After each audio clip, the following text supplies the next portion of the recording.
Hola, ¿cómo están? Comenzamos esta nueva hora de noticias por las pantallas de puranoticia.cl. Mi nombre es Antonia Benítez y estos son los principales titulares.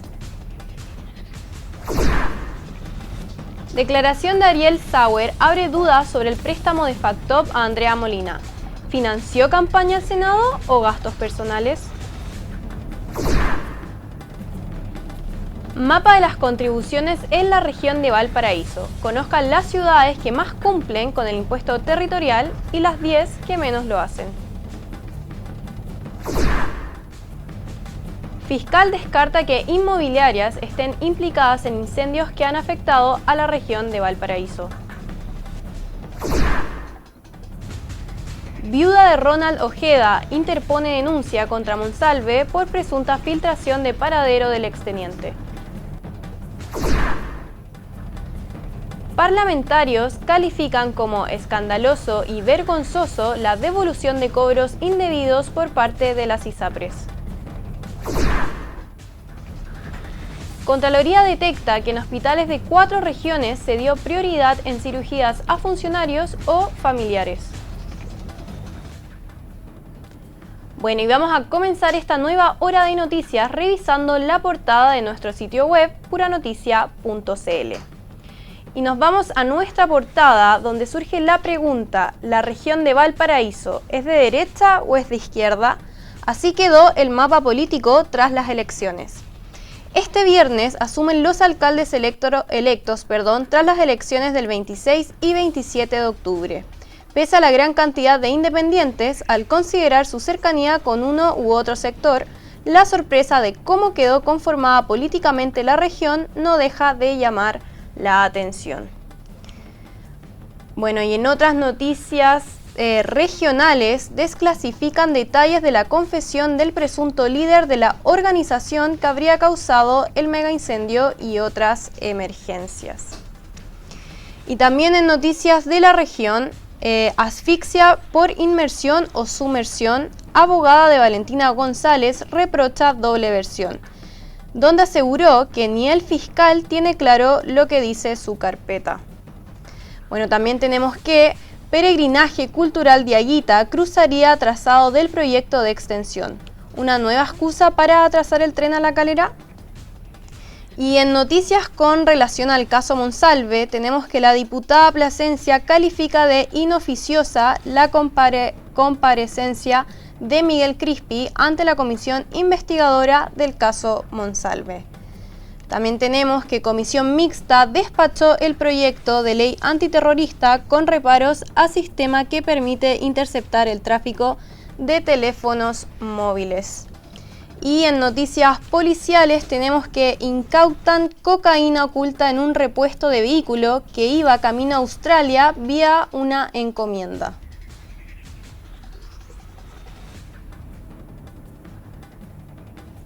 Bueno, y ahora vamos a comenzar esta hora de noticias con informaciones de carácter nacional, ya que con indignación reaccionaron diversos diputados sobre el proceso de devolución para los cotizantes de dineros cobrados en exceso por parte de ISAPRES. Esto tras el fallo de la Corte Suprema y la ley corta impulsada por el Ejecutivo, habiendo casos en que les van a devolver 180.000 mensuales por 13 años, es decir, en 156 cuotas. Diversos parlamentarios reaccionaron al inicio de la devolución para los cotizantes de los dineros cobrados en exceso por parte de las ISAPRES, tras el fallo de la Corte Suprema y la ley corta impulsada por el Ejecutivo. Los bajos montos y los extensos plazos de pago fueron calificados como escandaloso y vergonzoso. Cabe recordar que los primeros días de diciembre, poco más de 700.000 cotizantes del sistema privado de salud comenzarán a recibir estos excedentes de las aseguradoras, correspondiente a dinero indebidamente descontado a los afiliados. El diputado de la Comisión Salud, Tomás Lagomarsino, Partido Radical, afirmó que es escandaloso y vergonzoso la devolución que hemos conocido. Es escandaloso y vergonzoso la devolución que hemos conocido por parte de la ISAPRES, habiendo casos en que le van a devolver 180 pesos mensuales por 13 años, es decir, 156 cuotas. En ese sentido, recordó que durante la discusión de la ley corta de ISAPRES, en la comisión de expertos del Senado se buscaba condonar 2/3 de la deuda. Recordemos que durante la discusión de la ley corta de ISAPRES, en la comisión de expertos del Senado se buscaba condonar 2/3 de la deuda. Posteriormente, en la comisión de salud nos rechazaron las indicaciones en las cuales buscábamos que las ISAPRES capitalizaran sus dueños para que tuvieran que devolver en un menor tiempo. Y lamentablemente llegamos a una fórmula donde, primero que todo, las ISAPRES no pueden retirar utilidades hasta devolver todos los montos cobrados en excesos y con mecanismos que contienen incentivos para que paguen en un menor tiempo. Lagomarsino señaló que las ISAPRES han desaprovechado una oportunidad con esta decisión al no haber capitalizado para restituir los montos cobrados en exceso. Las ISAPRES han desaprovechado una oportunidad con esta decisión al no haber capitalizado para restituir los montos cobrados en exceso, y que pudo ser un momento en el cual pudieron haber restituido su legitimidad, haber mejorado su cara ante la ciudadanía, pero lamentablemente con la decisión que adoptan de devolver 180 pesos en 13 años, claramente nuevamente pierden una oportunidad.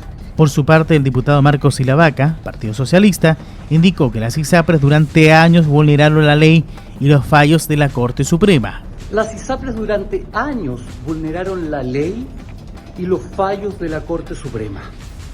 Aprovecharon y tuvieron utilidades lucrativas a costa de sus usuarios. Y después, como un método para poder salvar la industria que corría graves riesgos de poder quebrar, varios parlamentarios, y en conjunto con el gobierno, generan esta ley que lo único que hizo fue meterle la mano nuevamente al bolsillo de los afiliados para poder costear la deuda que mantenían las ISAPRES con los usuarios. El socialista añadió que el gobierno y el Congreso cometieron un error, el cual terminaron pagando los usuarios de las ISAPRES. Creo que el gobierno y este Congreso Nacional cometió un grave error que los únicos que lo han pagado son los usuarios de las ISAPRES. Cuando a los usuarios de la ISAPRES le dicen, ¿sabe qué? Tenemos una deuda con usted y se la vamos a pagar en 156 meses, con 0% de interés, es volver a reírse, volver a meterle la mano al bolsillo de los cientos y miles de chilenos que esperaban que la ISAPRES respondieran. Mientras que la diputada independiente y jefa del comité, PPD, Camila Musante, manifestó que se trata una verdadera sinvergüenzura y una burla a la justicia es lo que están viviendo los afiliados a las ISAPRES. Una verdadera sinvergüenzura y una burla a la justicia lo que están viviendo los afiliados a las ISAPRES, quienes están recibiendo 300 e incluso 500 pesos mensuales. Esto es lo que se aprobó en la ley corta que lamentablemente pasó por el Congreso Nacional, no con mi voto favorable. Sí quiero mencionar que acá existió una campaña del terror por parte de los defensores de las ISAPRES para finalmente blindar esta ley corta y permitir que las ISAPRES pudieran pagar esta devolución por el alza de los planes de base, incluso hasta en un plazo de 13 años en las personas menores de 65 años. Claramente existen dos tipos de justicia en Chile y no todos los chilenos responden de la misma manera ante la ley. Yo espero que esto se pueda enmendar si es necesario, porque la verdad es que ya vemos cómo la Superintendencia de Pensiones, así como también el CERNAC, se va a llenar de reclamos por las devoluciones en montos tan bajos y poco significativos para el bolsillo de los chilenos. Bueno, y eran 180 pesos mensuales por 13 años, es decir, en 156 cuotas, no 180.000 pesos. Fue un pequeño error que cometí. Bueno, y quien se refirió a esto fue el senador Juan Luis Castro, el que aseguró que la superintendencia tiene mucho que decir porque son ellos los que visan los planes. Decir que nos sentimos profundamente indignados de que se diga que los problemas de los irrisorios pagos y devoluciones que están ocurriendo hoy día en el sistema pudieran ser responsabilidad del Poder Legislativo, como incluso lo dijo la vocera. No, aquí hay que ser taxativos. Han pasado 6 meses desde que han tenido a la vista los miembros del Consejo Consultivo de Salud, nominado a propuesta del Ejecutivo, y luego la Superintendencia de Salud. Ellos le dieron el ok a estos pagos irrisorios. Entonces, parece increíble que se trate de tirar la pelota al córner, echándole la culpa al Congreso de los males, cuando en la práctica aquí hubo un grado de compromiso directo del Ejecutivo al tomar vía Consejo Consultivo y después un proceso de visación final a todos los planes de ajuste. Quiero ser enfático en esto, porque hoy día esta situación debe revertirse y eso depende de la Superintendencia de Salud. Toda iniciativa legal que podemos también estudiar y ver, una norma interpretativa eventualmente, pero requieren patrocinio del Ejecutivo. Lo más práctico, ya que empezamos recién ayer las devoluciones, es que no humillemos a la gente a partir de la desidia de ISAPRES que están pagando al chaucheo, pagando de alguna forma el escamotear una responsabilidad trasladándola al futuro para que la gente perciba que mejor se olvide de este problema porque nunca hubo tal fallo judicial, 1.200 millones de dólares de devolver y 700.000 cotizantes que tenían derecho a esa devolución.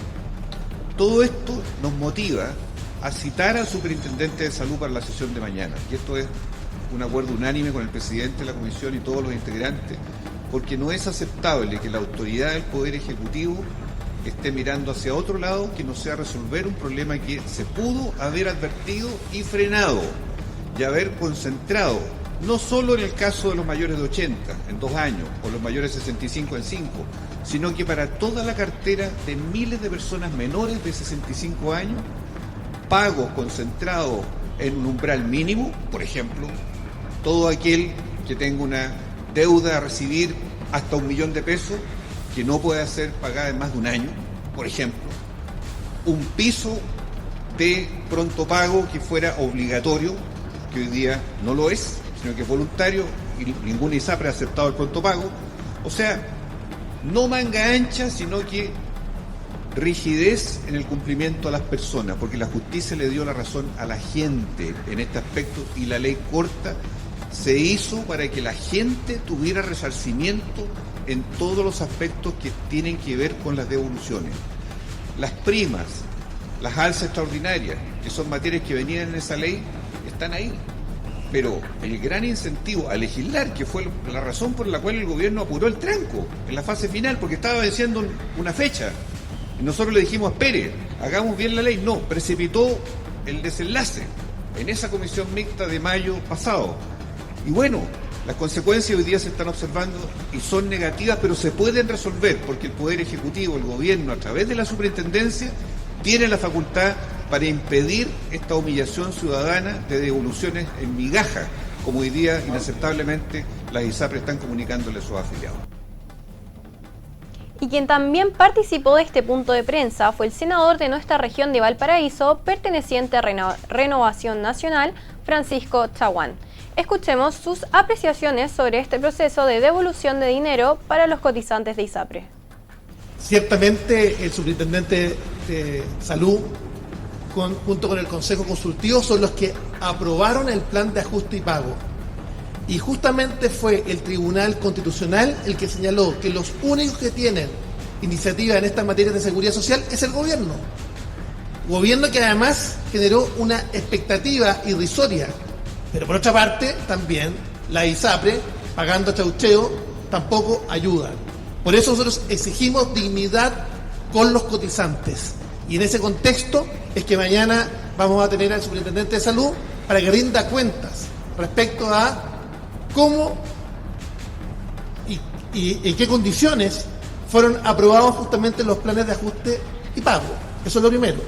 Lo segundo es que es fundamental que acá la generación de expectativas que puso sobre la mesa el gobierno y que no aceptó justamente las soluciones técnicas que habíamos planteado nosotros, que le daban dignidad justamente a los cotizantes para que se les devolviera esa contribución en exceso con dignidad, finalmente no fue acogida. Por tanto, ni chaucheo para el pago de esta deuda, ni tampoco irresponsabilidad del superintendente de salud, que finalmente aprobó los planes de ajuste y pago, y al gobierno responsabilidad para poder iniciar alguna acción legislativa, porque son los únicos que tienen iniciativa exclusiva.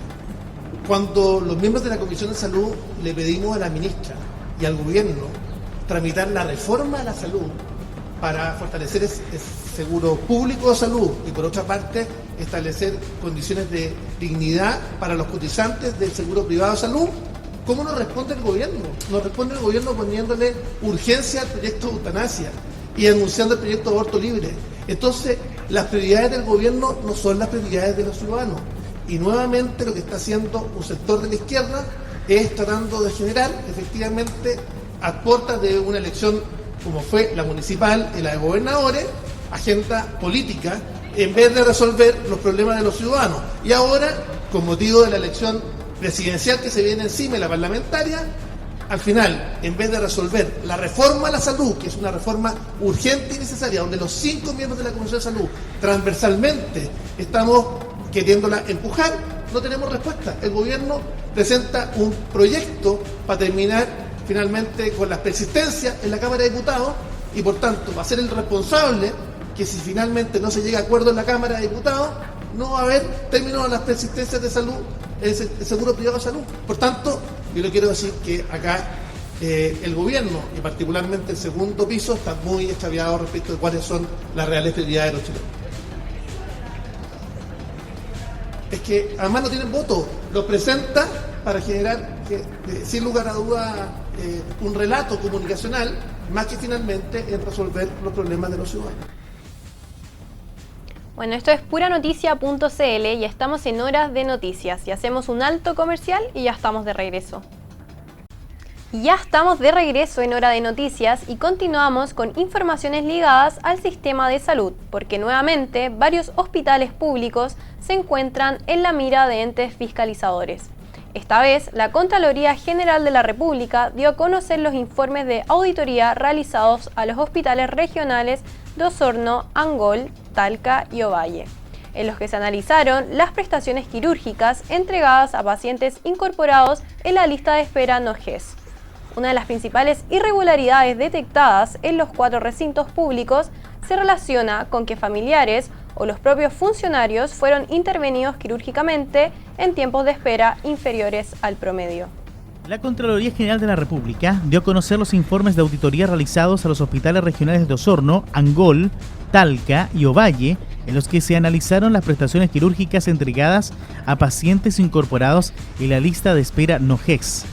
Una de las principales irregularidades detectadas en los 4 recintos públicos se relaciona con que familiares o los propios funcionarios fueron intervenidos quirúrgicamente en tiempos de espera inferiores al promedio, en comparación con los otros pacientes que aparecen en la lista de espera NOGES.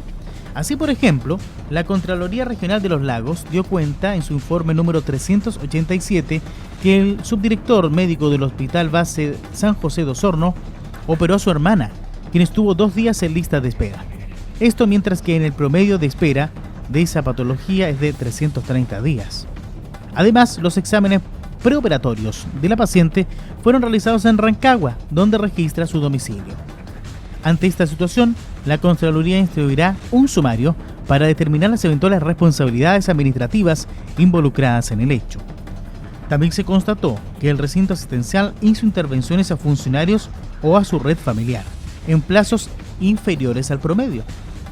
Esto sin que hubiese razones fundadas que justificaran una resolución quirúrgica más rápida. Se determinó que el hospital licitó las intervenciones quirúrgicas de los colesistematomías y hernias para pacientes GES y no GES, verificándose que el subdirector médico autorizó la modificación del equipo médico y no médico ofertado por la empresa proveedora. Esto cuando el profesional era parte de la nómina de cirujanos ofertados en el proceso de licitación, por lo que se habría configurado un eventual conflicto de interés. Además de incluir esta materia en el sumario, los antecedentes de este informe serán remitidos a la Fiscalía Regional del Ministerio Público y al Consejo de Defensa del Estado para las acciones que correspondan. En el caso del hospital Dr. Mauricio Hegeman Torres de la localidad de Angol, la Contraloría Regional de la Araucanía comprobó que entre enero y diciembre de 2023 se realizaron 3.324 cirugías, de las cuales 359 fueron practicadas a parientes o funcionarios del Servicio de Salud de Angol y su red hospitalaria, quienes tuvieron menor tiempo de espera para ingresar a pabellón que el promedio. Esto sin que se advirtiera alguna circunstancia que permita fundamentar bajo qué criterios fueron categorizados y priorizados o la existencia de respaldos que acrediten esta decisión. Tras analizar los datos del registro de suspensiones de cirugía, se constató que de 153 intervenciones, 130 de ellas se cancelaron por causas no atribuibles a los pacientes, tales como falta de insumos, stock insuficiente, instrumental incompleto o no disponible, equipamiento no operativo, entre otros elementos que son necesarios para la realización de las cirugías. Se determinó que el hospital de Angol tampoco posee un protocolo formalizado que regule las pasantías que realizan los profesionales médicos. En ese contexto, se advirtió que una médico cirujano general llevó a cabo 3 intervenciones en calidad de médico pasante. La profesional actuó como único cirujano en 5 intervenciones quirúrgicas categorizadas como menores y en las 8 correspondientes a cirugías mayores no queda claro quién es el tutor responsable.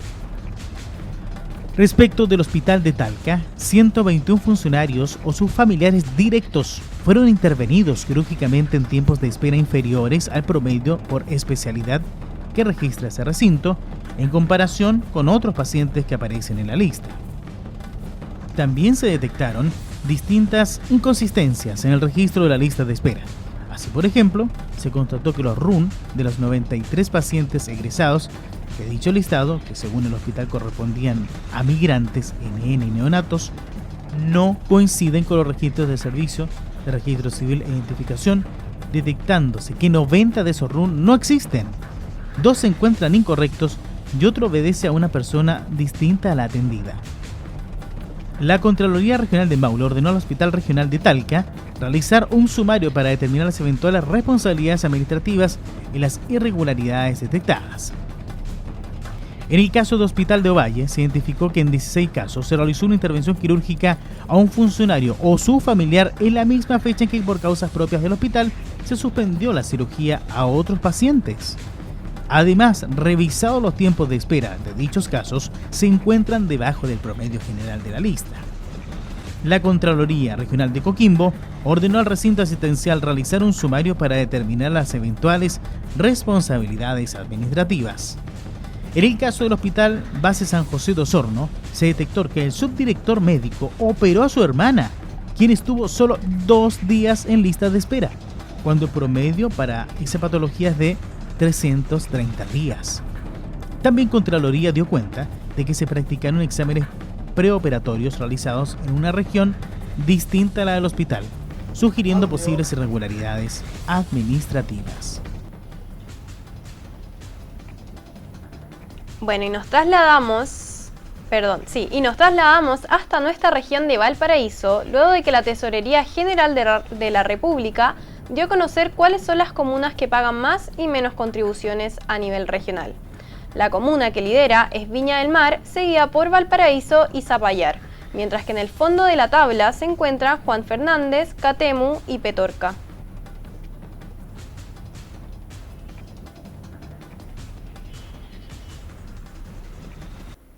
El último cómputo de la Tesorería General de la República en cuanto al pago del impuesto territorial en todo el país, hecho a septiembre de este año, arrojó que la comuna que paga más contribuciones en Chile es Las Condes, dejando recién en el 7º lugar a Viña del Mar, la que a su vez es primera a nivel regional. Pero, ¿cuál es el panorama a nivel de la región de Valparaíso en esta materia? La semana pasada el organismo estatal dio a conocer que las cifras de recaudación a septiembre totalizan los torno a los 2.000 millones, lo que significa un aumento de 11,6% respecto al mismo periodo del año anterior. Además, solo entre las 10 comunas con mayor recaudación del país suman 753.870.000, un 40% del total. En tanto, si se consideran las 5 primeras comunas de la lista nacional, es decir, Las Condes, Lo Barnechea, Santiago, Vitacura y Providencia representan el 28,4% del total. En el caso de Viña del Mar, la Tesorería General de la República informó que se recaudó por concepto de pago de contribuciones un total de 48.964 millones a septiembre de este año, ubicándose en el séptimo lugar nacional. A nivel regional, sin embargo, es la primera.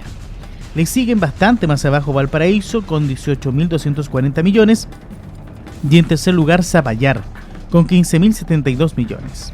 En cuanto al cuarto lugar está Concón, 14.673, el quinto Pochuncaví, 7.549 millones, luego Quilpué, 7.118, Algarrobo, 6.526, ya en octavo lugar a nivel regional está San Antonio, 5.932, Casablanca, 4.392 y en el décimo lugar Santo Domingo, con 4.348 millones.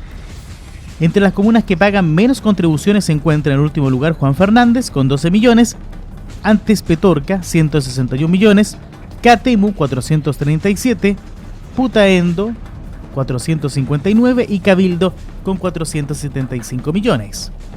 Las 5 anteriores de ellas son Panquehue, Santa María, Cartagena, Calle Larga y Yayay con 830 millones. En cuanto a la región de Valparaíso, esta alcanzó un total de 176.577 millones, apenas el 17% de lo que sumó la totalidad de la región metropolitana. En tercer lugar está la región del Biobío con 113.702 millones. Y ya bastante más abajo está Antofagasta, en cuarto lugar, con 68.233 millones. La Araucanía, 66.884 millones y los Lagos 66.464 millones.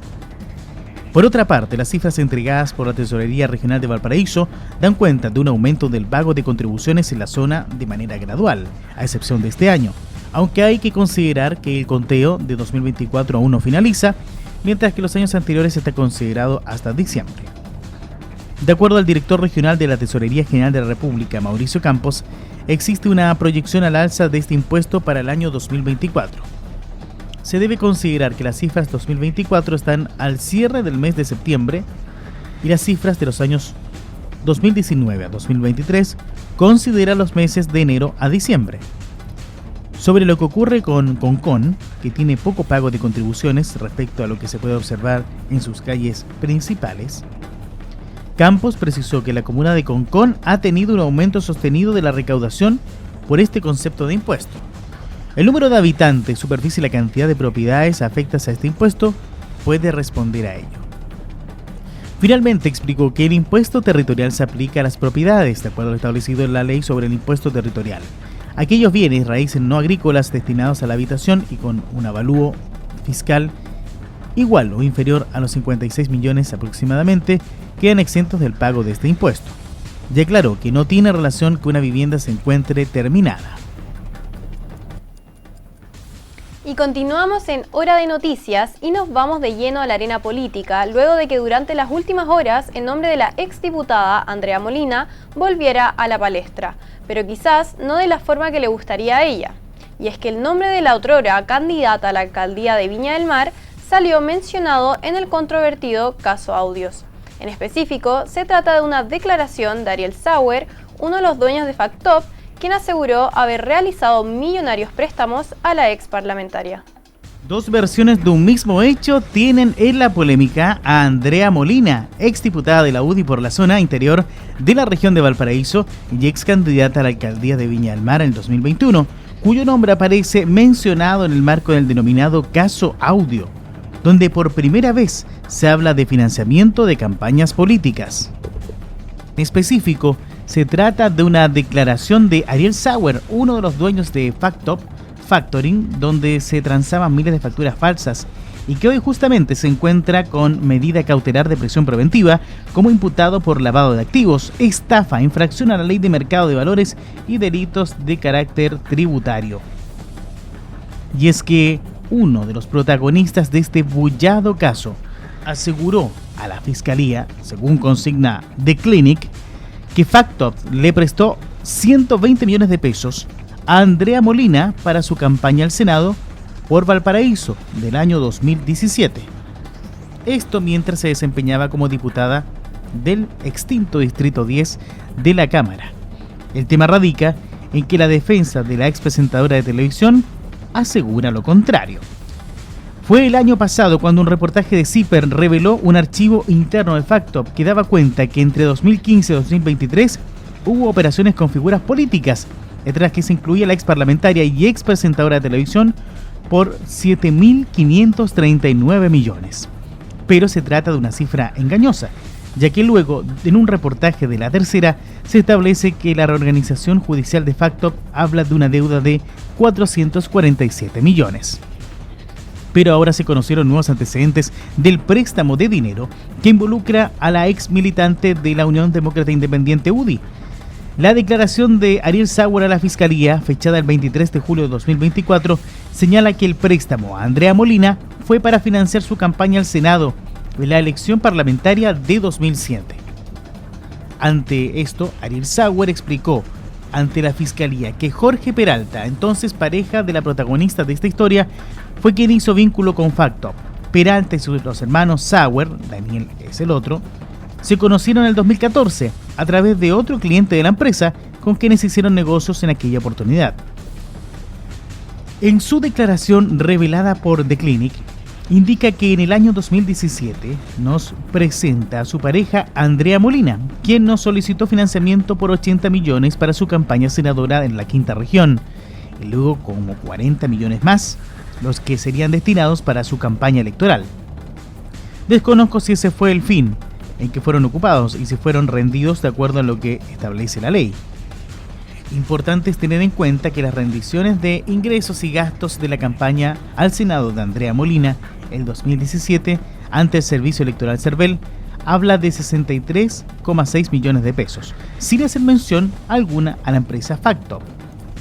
Como ya se ha dicho en varias veces, la defensa de Andrea Molina, a cargo del abogado Andrés Bustos, asegura que el préstamo solicitado fue de 90 millones y que no se habría utilizado para su campaña al Senado, sino que para gastos posteriores. Fue para vivir, no tenía lucas, y hasta el día de hoy ella no posee unas finanzas muy saludables. Estos tipos la dejaron con una deuda inventada, una bola de nieve de mucha plata que se ha filtrado por todas partes, como muchas otras personas que acudieron a esta financiera que parecía legal, y estamos claros que la cuestión ha sido un fraude, indicó el defensor de la ex diputada de la UDI a The Clinic.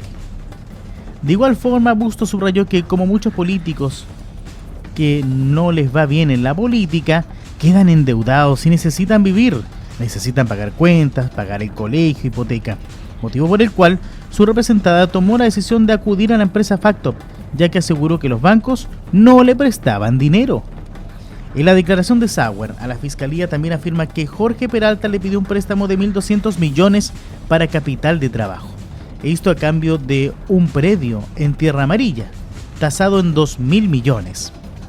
Peralta iba a recibir dineros de un fondo que se estaba armando en el exterior y con eso iban a cerrar las deudas, tanto la de él como la de Andrea Molina, dijo Sauer, junto a asegurar que el pago no llegó. Cabe recordar que en el marco de esta cercanía de Andrea Molina con los Sauer, el año pasado se dio a conocer un chat con Luis Hermosilla, donde Daniel Sauer le solicitaba al abogado penalista, hoy también en prisión preventiva, que intercediera para que el entonces presidente electo Sebastián Piñera designara como ministra de la Mujer a la exdiputada UDI, que por entonces había perdido la senatorial en Valparaíso. A esta hora hacemos un corte comercial y ya estamos de regreso con más informaciones de nuestra región de Valparaíso y de todo el país en Hora de Noticias. Y ya estamos de regreso en Hora de Noticias y continuamos con informaciones de carácter regional, luego de que en el marco de las indagaciones por las responsabilidades por los últimos incendios registrados en la región de Valparaíso, el fiscal Osvaldo Osandón descartara que hubiera presencia de inmobiliarias tras los siniestros, derribando así una de las mayores tesis conspirativas sobre el origen de las llamas. El fiscal regional para la investigación de incendios de la Fiscalía de Valparaíso, Osvaldo Osandón, descartó la tesis de que inmobiliarias estén implicadas en los últimos incendios que han afectado a la región de Valparaíso en el último tiempo. En entrevista con Radio Universo, El persecutor dijo que si apareciera algún antecedente nosotros lo haríamos ver, por cierto, pero jamás en los últimos 5 años. En la multitud de incendios que hemos visto que se haya construido o cambiado el suelo de algún espacio quemado. Los grandes incendios que nos tocó investigar son de sitios donde no se van a poder construir nunca, agregó, citando lugares como la Reserva Lago Peñuelas, que aunque se queme completa, va a seguir siendo la Reserva Lago Peñuelas. Nadie va a poder construir allí, subrayó. Junto con eso, comentó que nunca ha conocido algún caso de este tipo, pese a versiones en ese sentido planteadas por sectores ligados del Frente Amplio que han pedido investigar la supuesta relación entre incendios e intereses inmobiliarios. En cuanto a la investigación que tiene a su cargo y a los 7 detenidos, entre los que hay exfuncionarios de CONAF y exvoluntarios de bomberos, el fiscal Osandón los calificó como una cédula incendiaria porque es un grupo que tiene una cierta organización, una cierta dirección, no una estructura jerarquizada. En ese sentido, detalló que el mega incendio del 2 de febrero se encontraron las pruebas que necesitábamos para darle un nombre, ponerle la cara y apellido a nuestros sospechosos, y así fue como cayeron los 3 primeros, que eran coordinados por uno de los detenidos. Bueno, y este martes se dieron a conocer los artistas que integran la parrilla programática del próximo Festival del Guaso de Olmué, certamen que se llevará a cabo desde el jueves 16 hasta el domingo 19 de enero en nuestra región de Valparaíso. Y quien estuvo ahí fue nuestra unidad móvil a cargo de Gonzalo Andrés Pérez, que nos trae todos los detalles. ¿Cómo están? Los saludo desde la comuna de Olmué porque en esta locación, en este lugar se realizó la presentación de los artistas de la parrilla del Festival del Guaso de Olmué versión 2025. Una parrilla cargada a lo nacional con una particularidad en sus oberturas. Va a haber obertura con artistas nacionales, artistas de la zona y por supuesto los ganadores del festival en la versión 2024. Artistas como por ejemplo Luis Jara en lo nacional, la música de Saico y también de Lucibel en lo tropical, Paula Rivas, cantante nacional dedicada a la cumbia, y también por supuesto qué personajes en lo internacional van a traer la música hasta el Patagual. Diego Torres fue el primero de los artistas confirmados para esta versión. También se dio a conocer la parrilla de los comediantes. Claudio Michó, que ya se presentó hace algunos años en el Festival de Olmué, también Ignacio Socias, Yolanda Carmín y Mauricio Parra, que hace el personaje de Violento Parra. Mauricio es uno de los comediantes que ya se ha presentado además en el Festival de Viña del Mar. Conversamos con el alcalde de la comuna de Olmué, Jorge Gil, que nos entregó más detalles sobre esta presentación de artistas para el festival de este año. Sí, nos gustó bastante la parrilla, destacando al artista nacional sobre el escenario sobre el 70%, yo creo que, y de nivel. Así que valorando al artista nacional y también quienes se van a posicionar en el escenario. Ustedes vieron qué personaje, que la cumbia es el momento para disfrutar, pasarlo bien, los jaivas, baladas, el humor que hoy día está en las plataformas digitales ahí rompiéndola. A los Cuatro Vientos, fabuloso que esté a los Cuatro Vientos. Al grupo de Limache, además. Sí, el grupo de Limache. Así que nos parece también hay que, la competencia folclórica, que se le queda un realce también con un jurado que va a ser bastante exigente, pero nosotros encantados con una parrilla que es para todos los gustos, bien variada, familiar, así que lo que tiene que ver con un festival del Guaso de Olmué, de una comuna rural con esa identidad. Bueno, y lo decíamos, lo más difícil en un festival siempre es la risa, hacer reír al público, que algunos de ellos esperan primero los shows de los artistas y luego de los comediantes. Conversamos con algunos de ellos, con Ignacio Socias, conversamos también con Claudio Michó. Revisemos las palabras de quienes van a tener la difícil misión de hacer reír al Patagual. Sí, y agradezco mucho la buena onda y la fe, pero también estoy muy contento de la oportunidad ahora de Olmué. Es un festival increíble, la comedia tiene una historia súper grande en Olmué y la gente, nada, pues,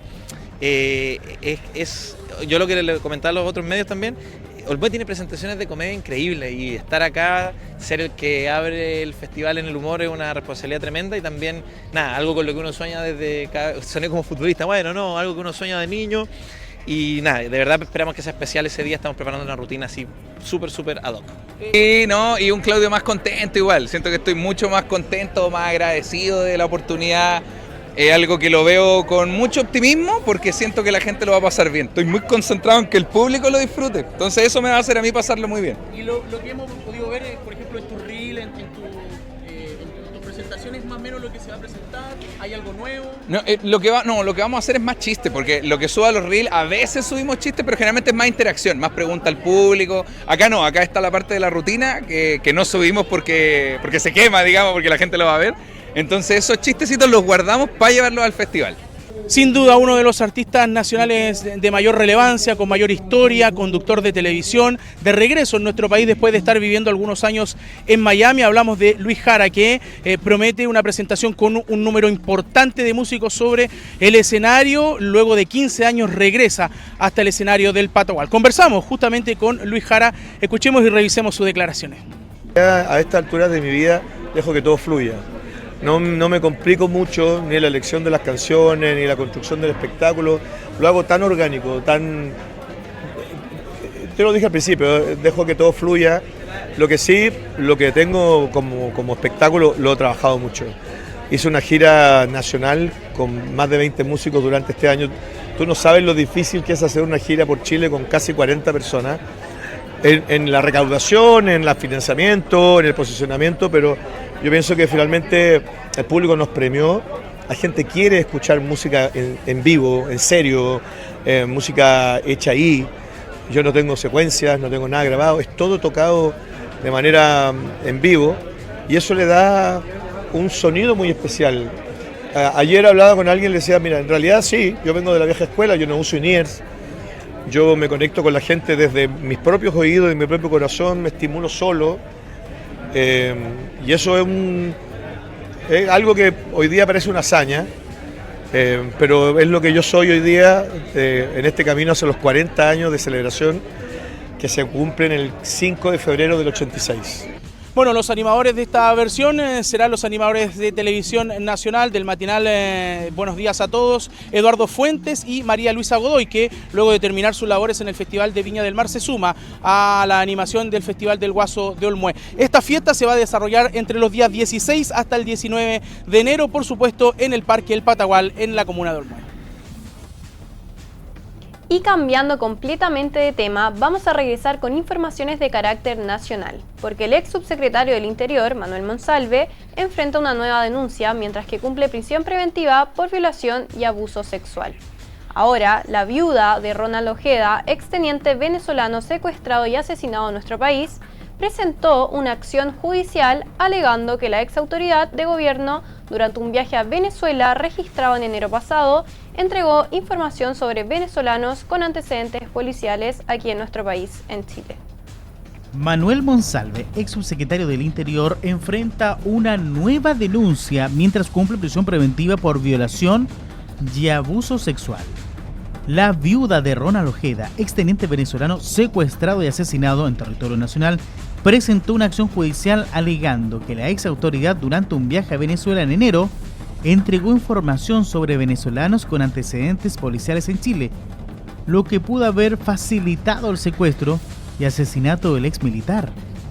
El abogado de la viuda, Juan Carlos Manríquez, sostiene que hubo una filtración de información que comprometió el asilo de Ojeda. En febrero, el diario La Razón de Venezuela sugirió que la reunión de Monsalve con autoridades venezolanas pudo haber influido en la localización del exteniente. Monsalve calificó estas afirmaciones como una total mentira y defendió la transparencia de su viaje y reuniones en Caracas, que fueron públicas y conocidas por los medios de comunicación. Aseguró que el convenio de colaboración policial firmado con Venezuela es público y que su viaje fue ampliamente conocido. La ex autoridad también aclaró que Ojeda estaba en una situación migratoria particular, otorgada, eso sí, por el gobierno chileno, y que su tarea es proteger a las personas perseguidas utilizando sus facultades para brindarles protección en el país. Y de esta forma llegamos al término de esta nueva hora de noticias. Mi nombre es Antonia Benítez y los espero en una próxima oportunidad a través de las pantallas de puranoticia.cl.